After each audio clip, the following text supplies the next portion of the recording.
Rajasthan public service commission के द्वारा राजस्थान की जो एपीओ वैकेंसीज थी उनका सिलेबस इशू कर दिया है। Scheme and syllabus of competitive mains exam for the post of assistant prosecution officer. तो ये यहाँ पर देखते हैं कि कैसे पूरा का पूरा सिलेबस कैसे इन्होंने वेरीफाइड किया है, क्या क्या आने वाला है। तो सबसे पहले देखिए यहाँ पर दो एग्ज़ाम है। पहला पेपर लॉ का है जो 300 नंबर का होगा, 3 घंटे का टाइम है। दूसरा पेपर जो है लैंग्वेज का, हिंदी इंग्लिश दोनों है, 50-50 मार्क्स का, ठीक है, दोनों इक्वल है। और यहाँ पर देखिए भी सिलेबस हम देखते हैं कि जो पेपर का लॉ का पेपर है फर्स्ट वाला, उसमें क्या क्या सिलेबस आना है। तो देखिए 14 सब्जेक्ट हैं आपके। जो क्रिमिनल लॉज है वो ओल्ड एंड न्यू दोनों ही आएंगे, तो ये समझ लीजिए 6 तो आपके वही हो गए, यानी कि आईपीसी, एविडेंस, सीआरपीसी और बीएनएस, बीएससी और बीएनएसएस। तो 6 तो यहीं पर ही आपके हो जाते हैं। उसके अलावा आपका SC/ST एक्ट है और पॉक्सो एक्ट है यहाँ पर, और जुवेनाइल जस्टिस एक्ट है जो कि आप जानते हैं कि राजस्थान में आता ही आता है। प्रोबेशन ऑफ ऑफेंडर एक्ट है, आर्म्स एक्ट हो गया। और ये आपका जो 12, 13, 14 राजस्थान के लोकल लॉज है। राजस्थान एक्साइज एक्ट 1950 और Rajasthan public examination prevention of unfair means act 1992 और Rajasthan public examination measures for prevention of unfair means in recruitment act 2022, यानी कि ओल्ड वाला भी और न्यू भी जो इन्होंने यहाँ पर चीज़ें और थोड़ा एक्स्ट्रा की हैं, टफ रूल्स यहाँ पर बनाए हैं, वो यहाँ पर जो है दोनों को दोनों पूछा गया है। तो अगर ऊपर देखें कि वो बच्चे जो यूपी एपीओ दे रहे हैं तो उनके लिए यहाँ पर बहुत सिलेबस बहुत ज़्यादा टफ नहीं रहेगा, क्योंकि मोस्टली बात है भाई कि वो ऊपर वाले 6 तो बिल्कुल पढ़ ही रहा है, उसके लिए तो कोई बड़ी बात है नहीं भाई। तीनों पर तो वो लगातार फोकस लगाए बैठा है ना। और ऊपर अगर आप देखेंगे SC/ST हो गया, पोक्सो हो गया, आपका आर्म्स एक्ट हो गया, ये भी वो हैं जो आप लगातार इस वक्त बहुत फोकस के साथ पढ़ रहे हो मेंस के लिए, ठीक। उसके बाद दूसरा पेपर इंग्लिश एंड हिंदी का हो गया। अब यहाँ पर इन्होंने इतना ही नहीं किया है कि केवल यहाँ पर आप लोग के सब्जेक्ट खोले हैं, इन्होंने यहाँ पर चैप्टर भी खोल दिया। आप लोग देखेंगे सबसे बेहतरीन इन्होंने किया है कि पार्ट ए जो लॉ है BNS में, अगर आप देखें तो BNS में इन्होंने खोल दिया है। BNS में इन्होंने चैप्टर खोले, BNS में भी और IPC में भी क्या क्या आपको करना है। देखिए प्रिलिमिनरी करना है आपको, यानी कि चैप्टर 1 भी करना है, प्रारंभिक वाला 2 भी करना है, पनिशमेंट वाला, और जनरल अपवाद वाला भी करना है चौथा, और 5वां अबैटमेंट वाला, यानी कि आपको चौथा अबैटमेंट वाला भी करना है। 5वां offence against women and child भी करना है। और यहाँ पर छठा तो हम लोग जानते हैं कि समझिए कि आपका जो है 7 तक तो कंटिन्यू करने, इसमें तो कोई वैसी बड़ी बात नहीं, क्योंकि हम लोग भी जानते हैं कि 7th तक जो भी चैप्टर्स है BNS के वो वेरी वेरी इंपॉर्टेंट हैं, ठीक है। और देखो उन्होंने सेक्शन भी यहाँ पर खोला है, सेक्शन भी खोल दिया भाई, यानी कि चैप्टर 7 में आपको ओनली 152 करना है। ऐसे नहीं कि जैसे यहाँ पर पूरा का पूरा खोल रखा है, नहीं 152 पढ़ना है। उसके अलावा आप यहाँ पर आएंगे 11, तो 11 हम लोग जानते हैं बिल्कुल पढ़ना होता है हमको, public offence against public tranquillity के अंतर्गत आता है।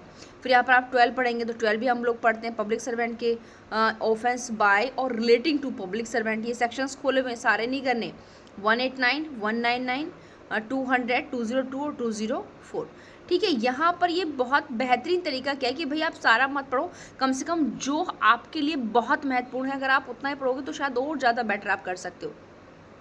चैप्टर 13 में भी आपको यही सेक्शंस करने हैं, ठीक है। और उसके बाद आप यहाँ पर आएंगे, चैप्टर यहाँ पर आपका हो गया 13, और यहाँ आप आएंगे 14 में भी आपको बस इतने यही सेक्शंस करने, सारा नहीं करना है। और फिर यहाँ पर इन्होंने जो है यहाँ दिया हुआ है आपका 15 में भी आपको यही करने हैं, ओके। 15 में बस इतना ही आप लोग को यहाँ पर जो है करना है। ये आपका 17 आ गया है, 17 अब देखो 16 उन्होंने हटा दिया, धर्म वाला जो है वो हटा दिया, वो नहीं करना। 17 हम लोग जानते हैं कि प्रॉपर्टी के अगेंस्ट वाले ऑफेंसेस हैं, वो हमको करने हैं। और उसके अलावा हमारा जो चैप्टर 18 भी करना है, 19 भी करना है, 20 में क्योंकि एक ही यहाँ पर है। लेकिन सबसे बड़ी बात यहाँ पर यह है कि इन्होंने सेक्शंस खोल दिए हैं, बीच वाले इन्होंने चैप्टर्स दिए उसमें सेक्शंस खोल दिए कि इनसे बाहर आपको कुछ नहीं पढ़ना। तो भाई जब सारा का सारा सिलेबस सामने रख दिया कि ये पढ़ना है, इसके बाहर कोई भी अनसर्टेनिटी आप लोग की नहीं है, ये बहुत बेहतरीन मौका है आप लोगों के लिए। अभी इन्होंने ऐसे यहाँ पर देखिए IPC के अंदर खोले सारे के सारे, ठीक है। आपका इंट्रोडक्शन सेक्शन 1 से 5 तक चैप्टर 1 हो गया, जनरल एक्सेप्शन है, पनिशमेंट है, ठीक है, सॉरी जनरल एक्सप्लेनेशंस हैं जो कि अब तो सारा का सारा डेफिनेशन क्लोज में आ गया है, पनिशमेंट है, अपवाद हैं, दुष्प्रेरण है, क्रिमिनल कॉन्स्पिरेसी है, आपका ऑफेंस अगेंस्ट पब्लिक ट्रैंक्विलिटी हो गई, ह्यूमन बॉडी पर प्रभाव डालने वाले हो गए, प्रॉपर्टी पर हो गए, ठीक है, क्रुअल्टी हो गया हस्बैंड और रिलेटिव्स हस्बैंड, ठीक है, और अटेम्प्ट टू कमिट ऑफेंसेस हो गया। तो ये करने केवल, यानी कि यहाँ पर बीएनएस में भी इन्होंने खोल दिया, बीएनएस में तो आपको ये करने ही करने हैं, लेकिन आईपीसी में ये करना है। आईपीसी में बहुत ज़्यादा नहीं खोला इन्होंने, आईपीसी में थोड़ा ही सिलेबस रखा है।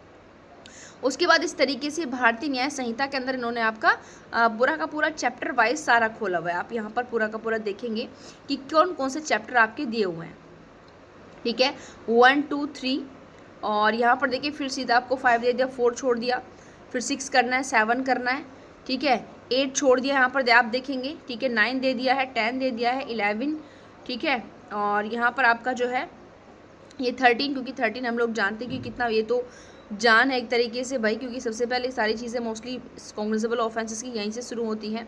फिर यहाँ पर आपका जुडिक्शन वगैरह यहाँ पर इन्होंने दे दिया है, 14 हो गया, 15 हो गया, 16 है, 17 है, ठीक है, 18 भी यहाँ पर करना है आप लोगों को, 19 भी करना है, क्योंकि ये ट्रायल है, तो देखिए ट्रायल तो करने ही पड़ेंगे, ठीक है, ये trial before court of session, trial of warrant by case by magistrate, summon trial, ठीक है, और आपका समरी ट्रायल, प्ली बार्गेनिंग, और इंक्वायरी और ट्रायल से संबंधित प्रोविजंस, आपके जजमेंट हो गया, और उसके बाद यहाँ पर आपका अपील्स हो गया, रिवीजन एंड रेफरेंस हो गया, ट्रांसफ़र हो गया, provision as to bail and bonds हो गया, disposal of property, irregular proceedings और मिसलेनियस।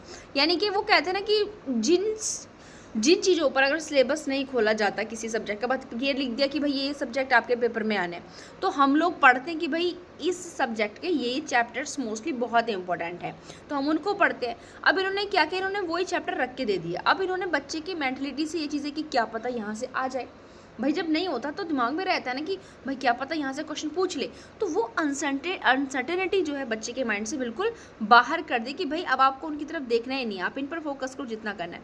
ये देखिए ये सीआरपीसी में है और बहुत कम चैप्टर रखे हैं, ज़्यादा नहीं है पर फिर भी, लेकिन जब हम एग्ज़ाम की तैयारी करते हैं तो उसके लिए बहुत चीज़ें लार्ज हैं। जो भारतीय साक्षर अधिनियम का आपके लिए यहाँ पर सिलेबस है और इन्होंने सबका रखा है, ठीक है। ये SC/ST का रख दिया कि देखिए चैप्टर 1 करना है केवल 1 और 2 सेक्शन प्रिलिमिनरी, उसके बाद एट्रोसिटीज़ 3 से 9 तक करना है, ठीक है, फिर उसके बाद 14A और 15, ठीक है, फिर 15A और 18 से 20, बस ये करना है भाई, ज़्यादा नहीं करना। ये समझ लो कि यहाँ से एक्स्ट्रा चीज़ें करनी नहीं है। ये आर्म्स एक्ट में बता दिया आपको, सेक्शन 1-2 करना है केवल प्रिलिमिनरी में। फिर आपको acquisition, possession, manufacture, sale, import, export and transport of arms करना है, यानी कि सेक्शन 3, 4, 5, यानी कि वो जो आपके 12 तक आते हैं वो वाला चैप्टर 2 आपको यहाँ से करना है, ठीक है। एंड एमिनिशन सिंपल लिख दिया, सेक्शन 3 से जो 12 तक है। उसके बाद पावर एंड प्रोसीजर जो आपका कहाँ से आता है, देखिए बीच का पूरा छोड़ दिया, नहीं पढ़ना वो अब आपको, ठीक है, 19 से 24B तक करना है। फिर यहाँ पर ऑफेंसेस एंड पेनल्टीज़, ये तो देखो इंपॉर्टेंट है, 25 33। उसके बाद मिसलेनियस आ जाता है आपका 34 से 41, 45 से आपका 46, ठीक है। अभी राजस्थान एक्साइज एक्ट के हैं यहाँ पर आप देखेंगे, और ये आपको जो है पॉक्सो के करने हैं यहाँ से।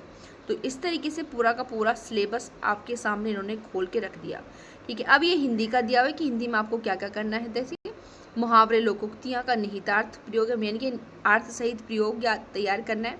और इंग्लिश के आपको सेंटेंस दिए जाएंगे, पारिभाषिक विधिक शब्दों का हिंदी में अनुवाद करना है, और संक्षिप्तीकरण है, गद्यावतरण करना है, उचित शीर्षक मतलब उसका तैयार करना है। इस तरीके से प्रीसिज राइटिंग हम लोग बोलते हैं वो। यहाँ पर एक आपको कार्यालय पत्र तैयार करना है, कार्यालय आदेश, परिपत्र, अर्धशासकीय पत्र, निविदा अधिसूचना, प्रेस विज्ञप्ति, यानी कि वकालतनामा, एक प्रश्न, ठीक है, एक ही प्रश्न में आएगा।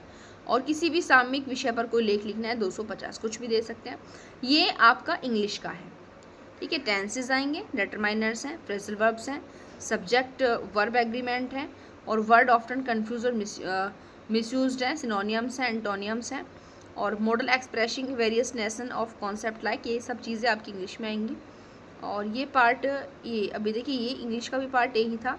पार्ट बी में कॉम्प्रिहेंशन एंड प्रीसिज राइटिंग भी है, और आपका नोटिस राइटिंग भी है, ठीक है। तो ये बस पूरा सिलेबस है भाई, पूरा सिलेबस खोल के रख दिया है। हम ये नहीं कहेंगे सिलेबस बहुत कम है, बट फिर भी हर चैप्टर जो हम मोस्टली पढ़ते हैं वो आपके सामने है। काफ़ी चीज़ें जो दिमाग में रहती कि आ सकती हैं, पता नहीं क्या करें, तैयार करें, छोड़े, तो वो जो चीज़ें हैं दिमाग से वो निकाल दीजिए। इन्होंने आपके सामने सब कुछ रख दिया, तो बस वैकेंसी बहुत अच्छी है। अब ज़रूरत है कि आप लोग फटाफट बिना कुछ सोचे समझे अपनी तैयारी में लग जाइए।